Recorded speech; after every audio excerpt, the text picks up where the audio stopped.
Elmer Bernstein?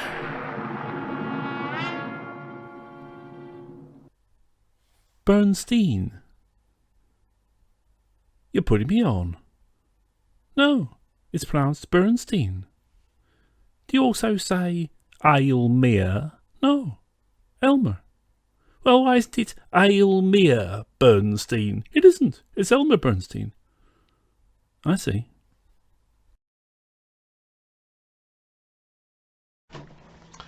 Okay, folks, it's another one of those run through the collection of a specific composer time. This time I'm going to go through Elmer Bernstein. But before I do that, let's instigate a little sort of fun quiz. Answers in the comments below.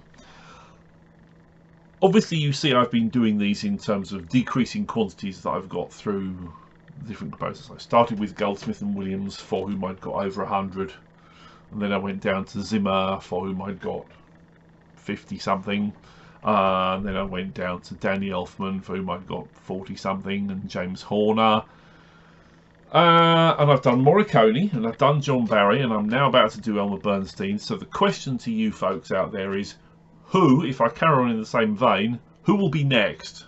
Who's my next most populous, not popular, populous composer in my collection? See if anybody gets it right.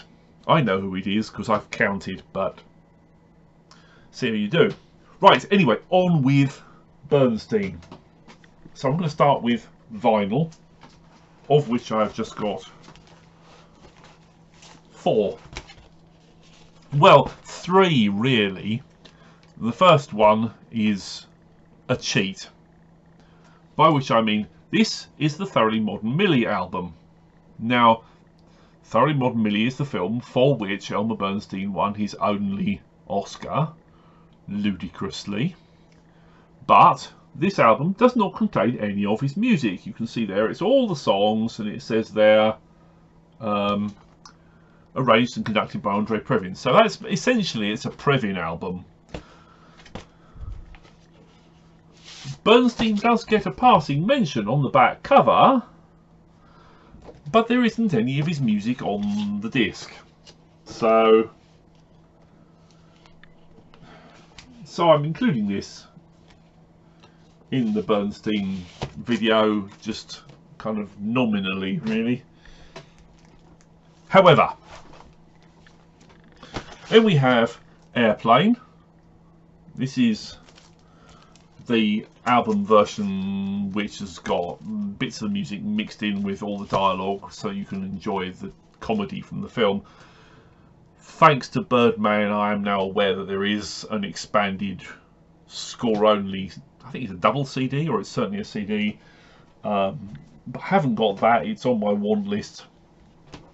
It's not cheap. This I've shown before is Black Cauldron.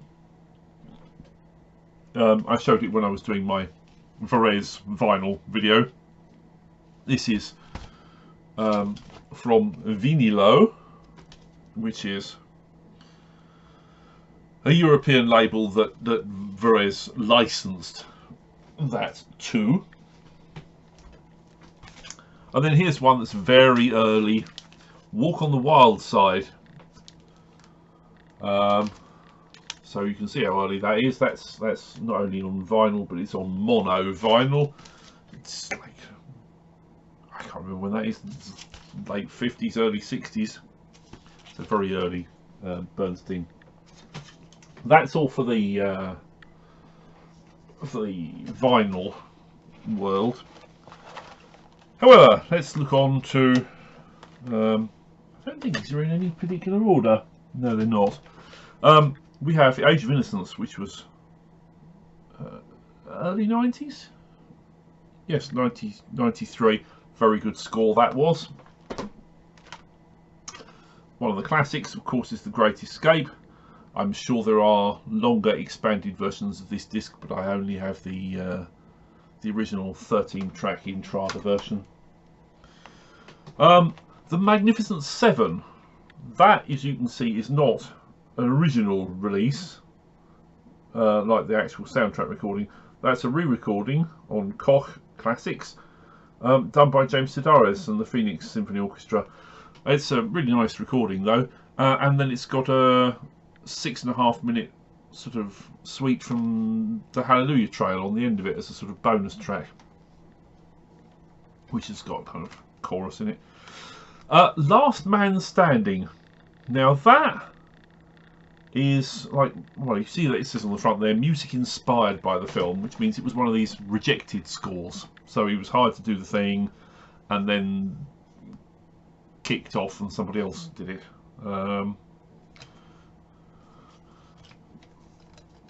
Now, I got that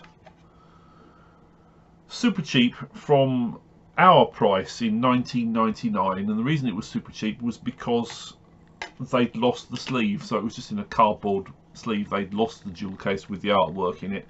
So the fact that I've got the artwork there is thanks to finding copies of it online and printing them out myself. So those are self-printed cover for Bernstein's Last Man Standing. What else do we have?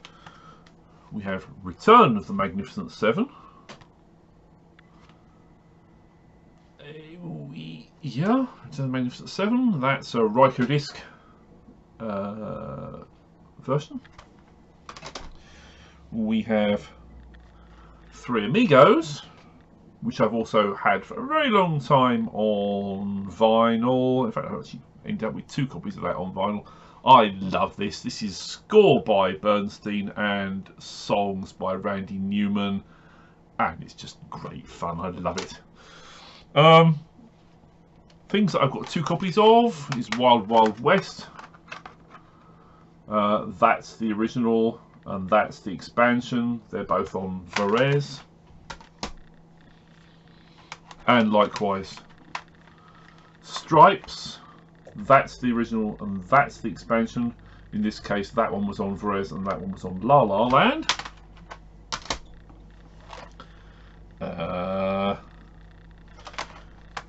Ghostbusters, where that's the original release on Arista that's got a couple of tracks of Bernstein plus a bunch of songs, and that's the Sony Classical expansion. There was also a Varese expansion earlier, which I missed out on. We have Far From Heaven, which is a very lush, quite a late one. There's a manky back design. Man with the Golden Arm. That, as far as I can tell, especially from the look of that, is practically a reproduction of the original vinyl release, really. True Grit.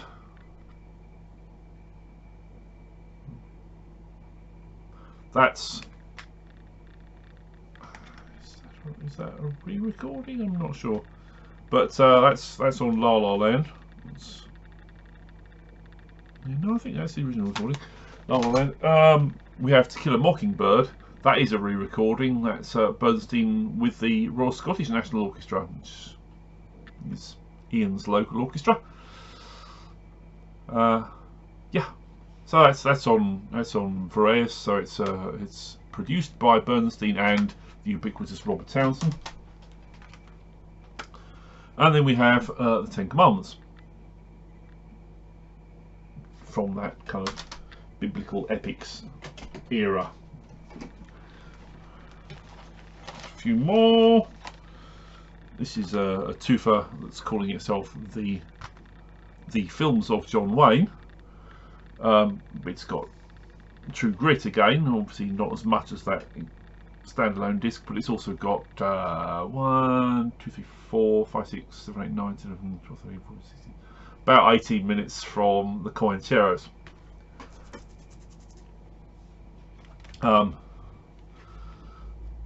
From the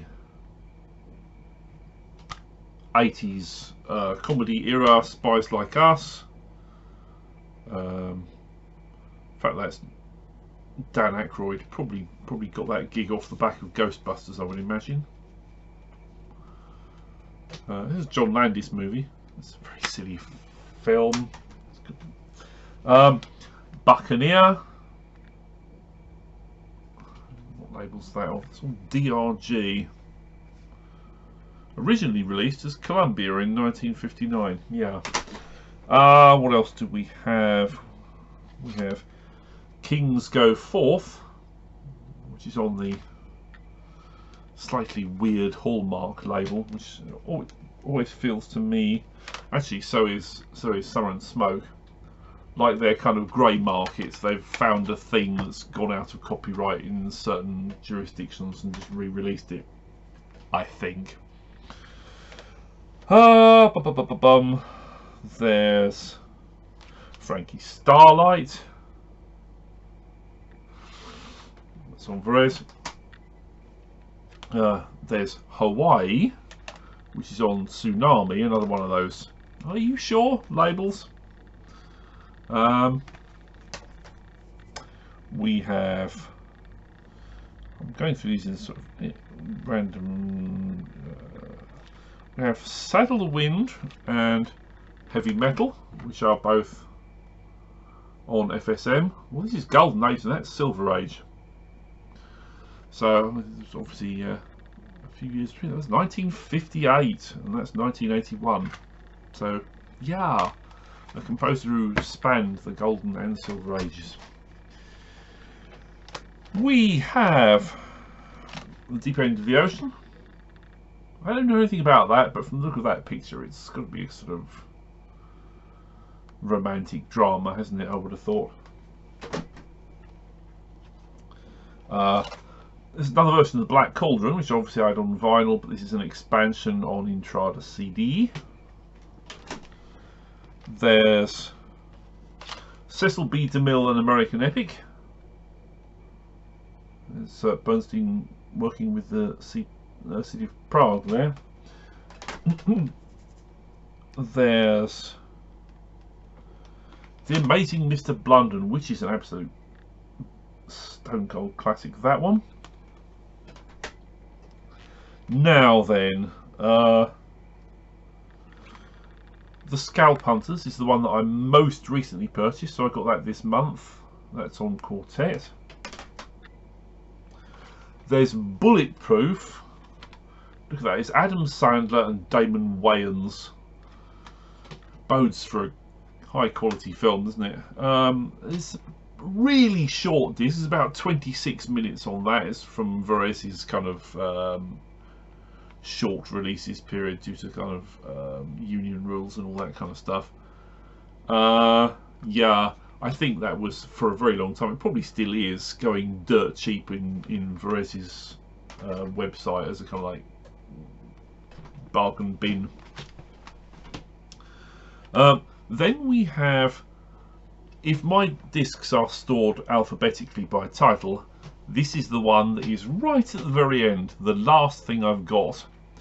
And until somebody produces a film with a title that begins with ZY, or indeed ZZ, like, I think this is going to remain the last one on my shelf, and that is Zulu Dawn.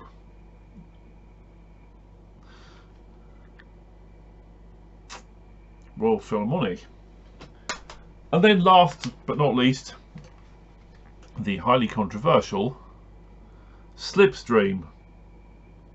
And if you're not familiar, the reason this is controversial is Perseverance Records put this out, as far as we know, in good faith, thinking that they had acquired all the necessary rights, only they had not acquired all the necessary rights, and one of the other labels kicked up a fuss and said, "You're putting out a pirated, unlicensed, naughty."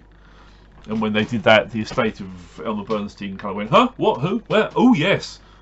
And there was like cease and desist orders and all sorts of things. So that, yeah, it's one of those things that, depending on your point of view, you might consider it as legit or as not legit.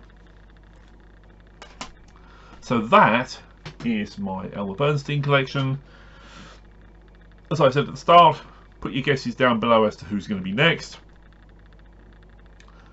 Wonder if you can guess. Until then, stay fresh, cheese bags.